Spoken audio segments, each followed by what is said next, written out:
గజియాబాద్లో మొన్న ముగ్గురు ఆడపిల్లలు ఆత్మహత్య చేసుకున్నారు కదా. ఏది ఫోన్లో కొరియా చూస్తుంటాం, తిండి అవన్నీ మానేసి దానికి బానిస అవ్వడం, ఆ ఫోన్ తండ్రి లాక్కోవడంతో మేము కొరియాన్స్మే, మా పేర్లు ఇవే, మేము చచ్చినా ఇక్కడ బతకలేము అంటూ వాళ్ళు చనిపోవడం. ఈ అంశం మీద కొత్త విషయాలు వెలుగులోకి వస్తున్నాయి. బాధితుల తండ్రి చేతన్ కుమార్ చెప్తున్న సమాధానాలకి వాస్తవాలకు భిన్నంగా ఉన్నాయట. తాను వివాహం చేసుకున్న మహిళలు ముగ్గురు అక్క చెల్లెళ్ళట అని అతను ఎంతవరకు చెప్పుకొచ్చాడు. అయితే దర్యాప్తులో చేతన్ భార్యలు ఒకే కుటుంబానికి చెందిన వాళ్ళు కాదని, మూడో భార్య టీనా 2018లో అతని దగ్గర ఉద్యోగిగా పనిచేసే అమ్మాయిని పెళ్లి చేసుకున్నాడని తెలియదు. ఆ తర్వాత వాళ్ళు ఉద్యోగిగా చేస్తున్న అమ్మాయిని ఆ తర్వాత పెళ్లి చేసుకున్నాడు. చేతన్కి 2 పెళ్ళిళ్ళు జరిగాయని తెలిసి 2010లో సుజాతను పెళ్లి చేసుకున్నట్ట.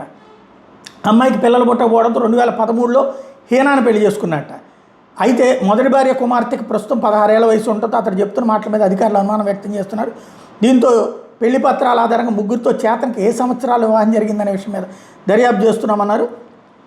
అంతేకాకుండా 2015లో చేతన్ ఇంకొక అమ్మాయితో దాన్ని ఏమంటారు లివ్ ఇన్ రిలేషన్లో ఉన్నాడట. అమ్మాయి ఆత్మహత్య చేసుకుందంట. ఆ కేసులో దర్యాప్తు చేస్తున్న కొద్దీ చేతన్ విషయాలు ఇంకొన్ని వెలుగులోకి వస్తున్నాయట. మొత్తం అతను మరోవైపున వాళ్ళు 3 బెడ్రూమ్ ఫ్లాట్లో నివసిస్తున్నప్పటికీ ఘటన జరిగిన సమయంలో అందరూ ఒకే గదిలో నిద్రించడం కూడా అనుమానాస్పదంగా ఉందట. ఆర్థిక సమస్యలు, అప్పుల కారణంగా కొన్నేళ్ల క్రితమే పిల్లల్ని స్కూల్ మాన్పించానని చేతన్ చెప్తున్నాడు. వాళ్ళు ఆత్మహత్య చేసుకోవడానికి కొన్ని రోజుల ముందు వాళ్ళ ఫోన్లను కూడా అమ్మేశాడట. దీంతో ఆ ఫోన్లో ఉన్న సమాచారం తెలుసుకునేందుకు వాటి IMEI నెంబర్ల సాయంతో రికవరీ చేస్తున్నారు పోలీసులు.